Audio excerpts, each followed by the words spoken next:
Eba, boa tarde, bora terminar a semana bem juntinho com a gente? Que alegria, só não pôde vir hoje. Pôde. Então a Débora tá aqui, muito Boa obrigado, tarde. Débora. Imagina, é sempre muito bom. Não, ótimo ter você aqui, já é da nossa família, que bom a gente poder compartilhar essa tarde de sexta-feira com vocês. Hoje num assunto que vai ajudar muita gente. Às vezes a gente tem tantos sonhos e por probleminhas que podem ser, sim, consertados de maneira muito profissional. Você pode viver esses sonhos, então não sai daí que tenho certeza que o programa é para todo mundo, né? E o que é para todo mundo também é essa mensagem de hoje.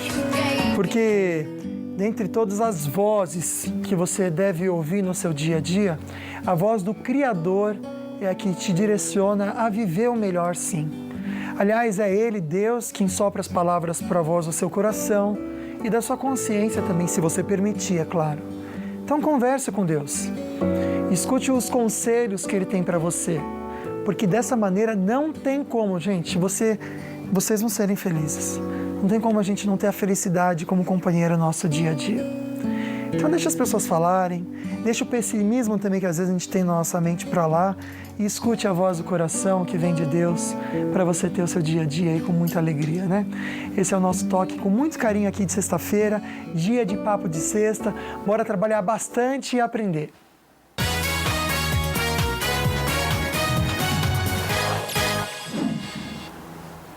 Débora, minha amiga, tem muito prêmio para quem está em casa hoje, né? Isso mesmo, Lucas. Tem prêmio, tem informação. Se eu fosse vocês, ficava ligadinho até o fim do programa. Mas antes, eu vou passar os contatos para vocês aí de casa participar aqui do Falando Nisso. Então, para fazer as suas perguntas ao vivo, é pelo telefone 3922-1387. Para mandar as mensagens para o nosso WhatsApp, o telefone é 99716-7989.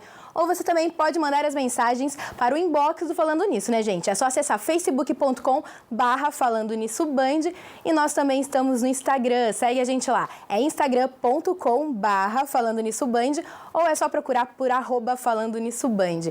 E hoje é dia dos sorteios, como o Lucas disse, das nossas redes sociais. No fim do programa, nós vamos também saber quem faturou o kit completo da Cooper, cheio de produtos, olha só que legal, cheio de produtos de qualidade para o seu café da manhã ou também para o seu lanche da tarde, né, gente? E também vamos saber quem faturou os pares dos ingressos do melhor cinema da nossa região, que a gente sempre fala aqui, o Kinoplex. 5 sortudos serão sorteados, então não esquece de conferir nos perfis do Falando Nisso, né, Lucas? Pois é, corre lá que ainda dá tempo de você participar com certeza. Débora, eu quero que você me fale do fundo do seu coração. Você sonha em ser mãe? Lucas, eu acho que é o meu maior sonho. Ter família, ser mãe de 3 filhos. Pois meu é, Deus. né? E olha, não é só você não, mas o sonho de quase toda a mulher é ser mãe e também de muitos homens é de ser pai. Mas e quando esse sonho parece estar muito distante por conta da dificuldade em engravidar? Será que a inseminação artificial é uma boa opção?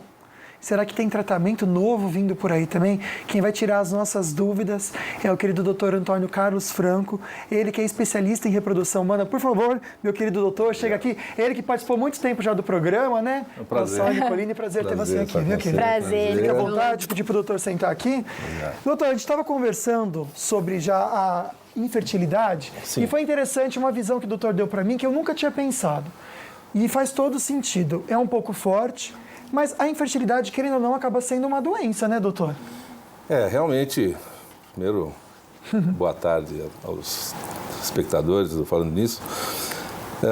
A infertilidade é um problema de saúde, não deixa de ser, né? Como qualquer outro, um problema cardiológico, você deve procurar um cardiologista. Um problema de rim, você deve procurar um nefrologista. E um problema de dificuldade para engravidar, você deve procurar um esterileuta, ou seja, um especialista em reprodução humana para que ajude, né? Uma vez que 20% da sociedade, dos casais, tem algum problema de infertilidade. Ou seja, é muita gente mesmo, né? O doutor comentou, a gente estava falando sobre... Doutor, eu percebi que eu tenho esse problema de infertilidade em casa, quem eu devo procurar? A gente geralmente já pensa no ginecologista, que é capaz de fazer também ajudar, né? Mas não é o profissional mais indicado, ou sim, doutor? Sim, o ginecologista seria o primeiro a atender a infertilidade, é lógico. A paciente já é cliente dele por rotina e leva essa queixa de infertilidade, tá? E eu acredito, como eu sou ginecologista de base, depois em 92 comecei a fazer infertilidade e reprodução humana, no século passado já. E a gente o ginecologista clínico vai até um certo ponto. Entendi. A partir dali, tem uma barreira que só quem faz a especialidade é que sabe desenvolver. Então, eu acho que o ginecologista clínico deve, sim, tratar até certo ponto e, a partir daí, encaminhar para um especialista. Legal. Tem bastante pergunta no Face e no WhatsApp. Vamos lá, Débora. Tem sim, olha só, gente. Ela não quis se identificar, doutor, mas Claro. ela disse que ela quer saber se a ansiedade pode atrapalhar ela em engravidar e mesmo depois de engravidar, se pode atrapalhar o desenvolvimento do bebê. Bem, veja bem, a ansiedade ou distúrbios emocionais podem atrapalhar tudo, concorda? A ansiedade, o nervosismo, a tensão pode te gerar úlcera, pode gerar infarto, enfim. Então, de alguma maneira, ela pode, sim, dificultar ou retardar uma gravidez pela ansiedade, mas não que seja um problema típico de infertilidade. Sim. Pode retardar. E quanto à gravidez, não vai transferir. O que ela pode transferir para o feto é justamente essa ansiedade, essa intranquilidade. Isso sim, existe uma comunicação muito grande entre a mãe e o feto e ele vai ser uma pessoa mais ansiosa, mais instável emocionalmente, sem dúvida. Entendi. Doutor, tem bastante pergunta, o pessoal está perguntando bastante coisa legal, principalmente sobre os tratamentos. E se a pessoa, de repente, já chega numa clínica, ela escolhe o que ela vai fazer, tipo, eu quero fertilização in vitro, ou não, eu quero artificial, ou o doutor que vai mostrando o caminho certo a ser percorrido. Então, já a gente vai conversar mais sobre isso. Isso mesmo, Lucas. Tem a pergunta do Carlos de Taubaté, daqui a pouco o doutor vai responder, mas agora é a hora da gente dar aquela paradinha no bate-papo para deixar vocês, eu e todo mundo aqui do programa, mais informado com as notícias da redação.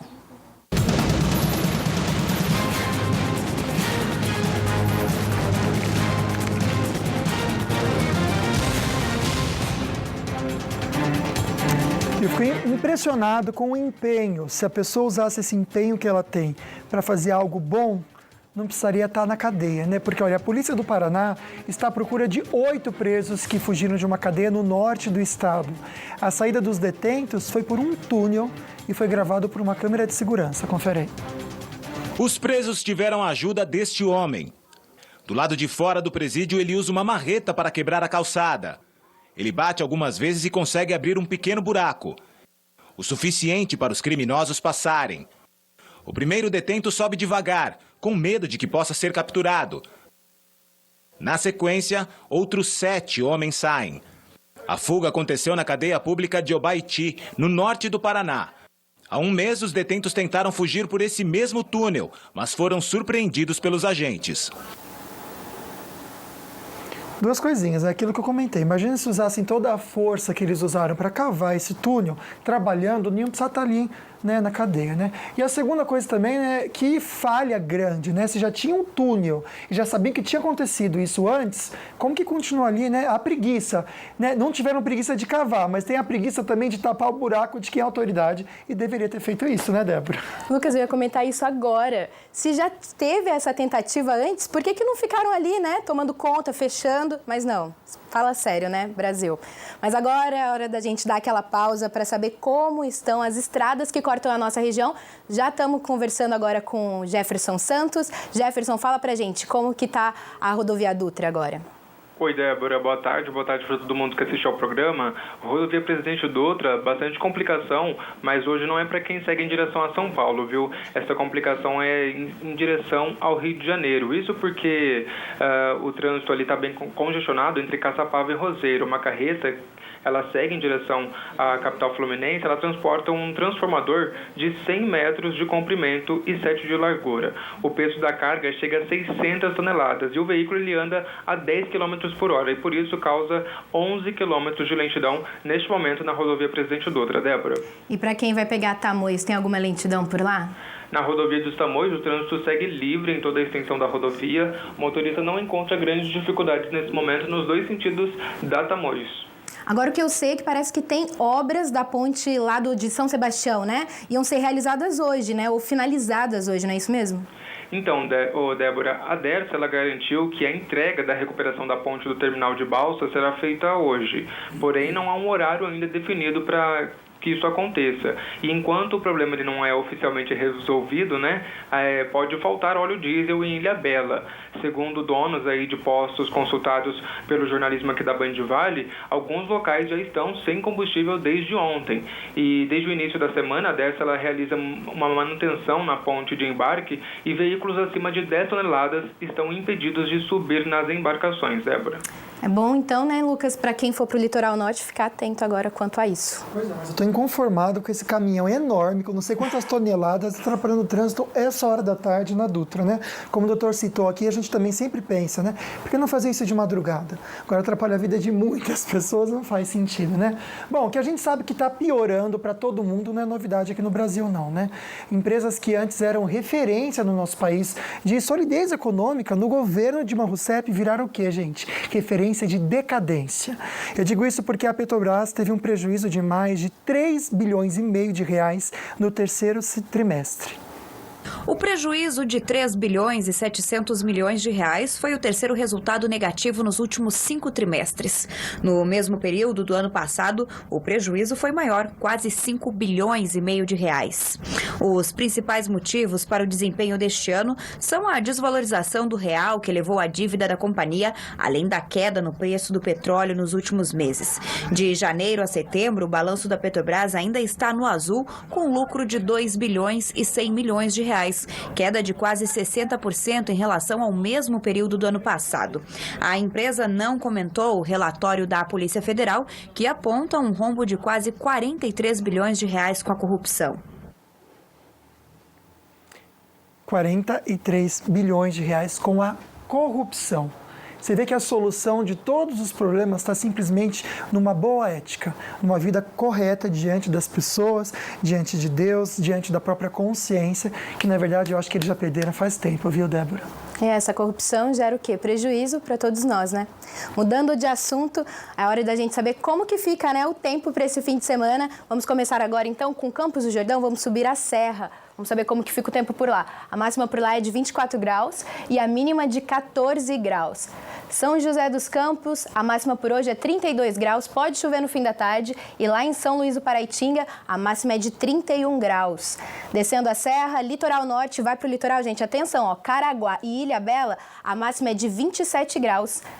Cidade escolhida de hoje é São Luís do Paraitinga, como eu disse, a máxima por lá é 31, mas sábado e domingo a máxima gira em torno dos 30 graus. Na segunda-feira pode chover, a máxima é de 28, mas o sol volta a aparecer na terça-feira, isso mesmo.